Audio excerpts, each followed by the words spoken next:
Today we're reviewing Guava Have Faith. So, is this more George Michael or is it Andrew Ridgeley? What sort of beer is this going to be? Check out a review to find out. Let's get ready to rock.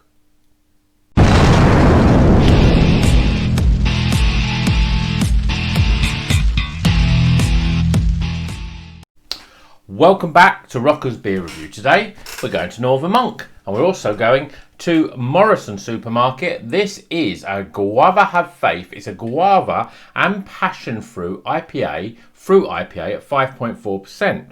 Now, if you watch other beer review videos on YouTube, then you may have seen a few people review this already. And you may have seen quite an interesting looking beer.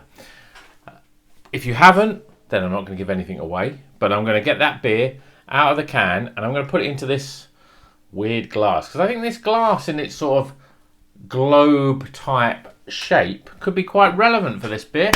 So, are you ready? Let's get it into the glass. So, guava and passion fruit. Now, I must admit, I've never had guava before, and I looked it up. I thought, well, what does guava taste like? So, just as a sort of a little preempt for this, guava apparently is a bit of a pear and strawberry flavour. Again, I've never had it, so we're gonna have those sort of things in the back of our mind as we drink this beer. Okay, so beer in the glass, there it goes. And that, oh my word, yep. Well, from what everyone's saying, it's come true. Because if you look at this beer, look at it. And that's why I put it in this glass. Because it's a bit of a snow globe. Because that's what it is. It looks like it's snowing inside this glass. There's a lot of sediment in this. I mean, obviously it's got fruit in it, as well as I think it's got Citra, Mosaic and Columbus in it, but it must also have elements of fruit to get that level of sediment in there. I mean, look at that. That is absolutely ridiculous. You wouldn't expect that. And as much as you shouldn't fear it, you know, I don't know how the taste is going to be, but when you pour out a beer, you don't expect lots of lumps in it, do you? So, lumpy beer. Guava Have Faith. Obviously that's fruit. I did comment on another YouTuber and I said, you know, that reminds me of Gloschlager. Have you ever had that? Little spirit, sort of a clear spirit with like little bits of gold leaves, sort of Gloschlager. It's sort of like little gold leaves sort of floating in it. And that reminds me a little bit of this. Okay, so let's get some aroma, shall we? I'm expecting some fruit. It's quite strange because you'd expect a lot of big fruit flavour aromas in there, but it's not that powerful. Oh, okay, I've just stuck my nose right in it now. I've got bubbles in there, so you can see it's fruity, but it's difficult. You can't really pick out the fruits. They're not. You know, we've had lots of beers by, you know, something like Polly's, but lots of other brews as well. You can open the can and straight away you can smell that fruitiness, and it's a real fruit bomb. This one, which has got fruit in it, doesn't have those sort of aromas. Okay, I'm going in. Cheers, everyone.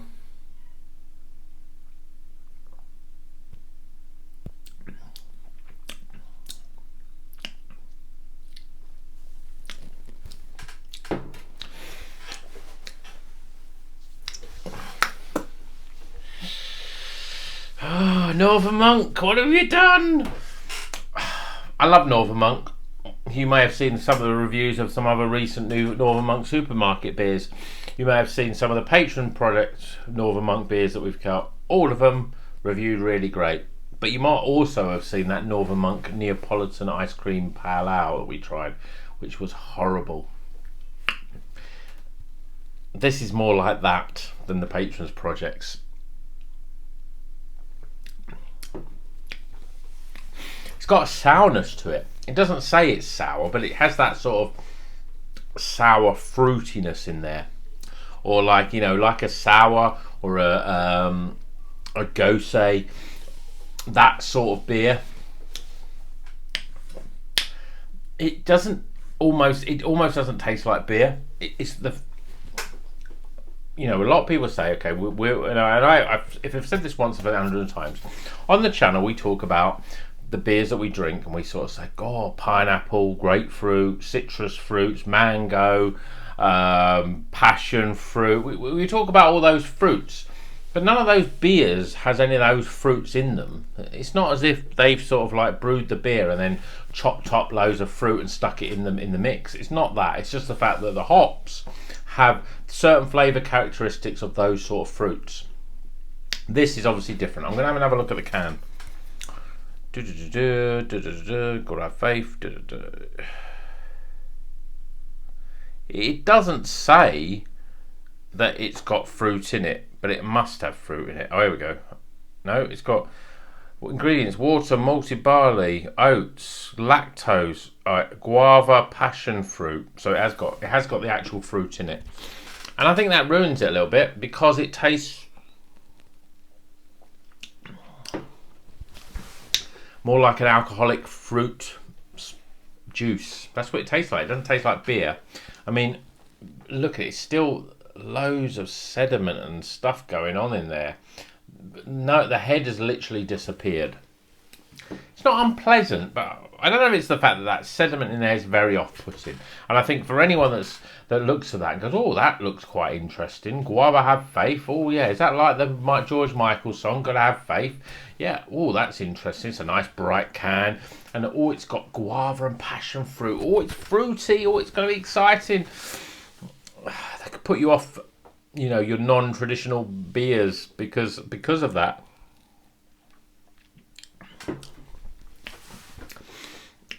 It's a very, in terms of its mouthfeel, it's quite thin.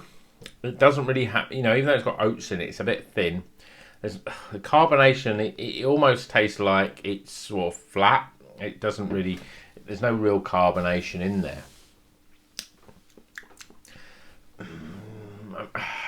It's really difficult to really describe. It's not unpleasant to drink,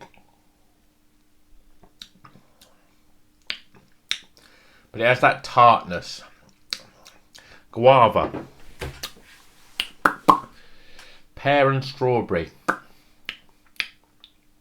not tasting that. I'm tasting a fruit, you know, melony sort of flavours as well. Passion fruit's definitely in there, some orangey flavours as well. You know, you can't drink it and go, oh, you know that there's a fruit flavour in there. But it's quite difficult to sort of really, you know, work out what type of fruit flavour it is. I think they've got to do something about the sediment issue because I think that's too off-putting for people. Especially if this is a beer that's in the supermarkets. Okay, I'm going to think about scores now. I've rattled on enough about it. It's not bad, but it's not right. It's good, but it's not right, as Catchphrase used to say. Let's get some scores, shall we?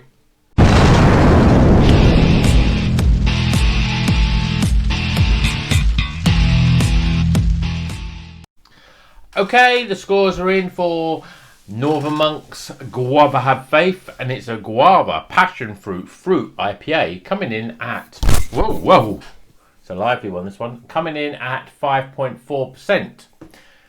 Morrison's. This one is, as I was doing the scores there, you know, obviously while you were away, I took a little bit longer to do the scores. And, you know, there's a lot of things that are not right about it, but there's nothing wrong with this beer, actually. And the more I taste it, the more actually it's not too bad. But aromas, there was not much. It's one of those ones that's too much fruit, and it just makes it artificial, and you don't get those really natural aromas coming through. So, you know, you expect guava and passion fruit, and it's got fruit in it, so it's blasting out into your nose and into your senses to get those sort of taste buds going. But it's lacking. I'm giving it 9 out of 20 for aroma. Appearance. Well, I mean, you can still. I don't know. Can you still see that? Look at that. It's lumpy. It's got bits. It's got loads of sediment. It's got loads of sediment in it. More sediment than you can expect from any sort of beer, wherever you get it from. It's not right. It's not right to have that sort of level of sediment in there. To be honest, when you put it in your mouth, You can't taste bits. You don't get bits stuck in your teeth or anything. But, you know, if I was poured that out into a glass and I'd never really tried craft beer before, saw that in my supermarket and saw all those bits, I'd be going, "It's not right. I can't drink this. Go take it back." So 4 out of 10 for appearance. Flavour.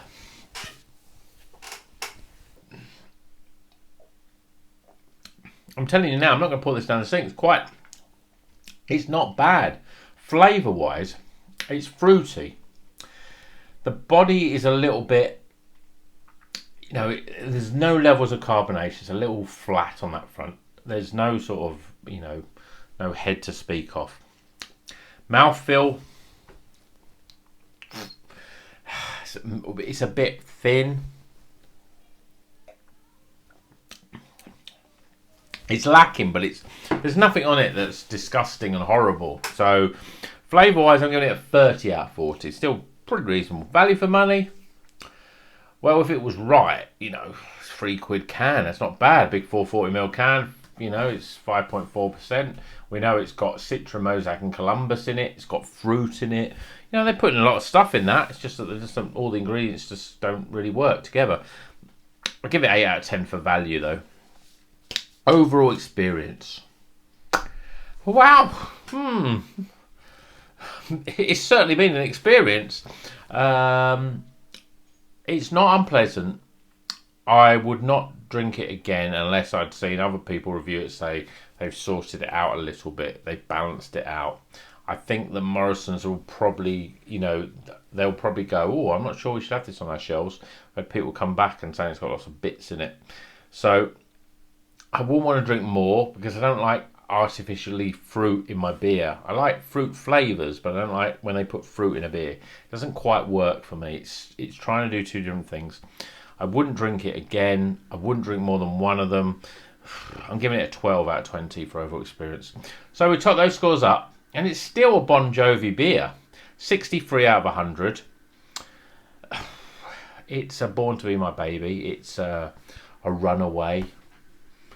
It's not bad, but it doesn't, you know, it's like Bon Jovi themselves, you know. Some of their music's not bad, but when you look at them, it's not right, is it? You know, there's just too much hair and stuff. So, till the next review, keep on rocking.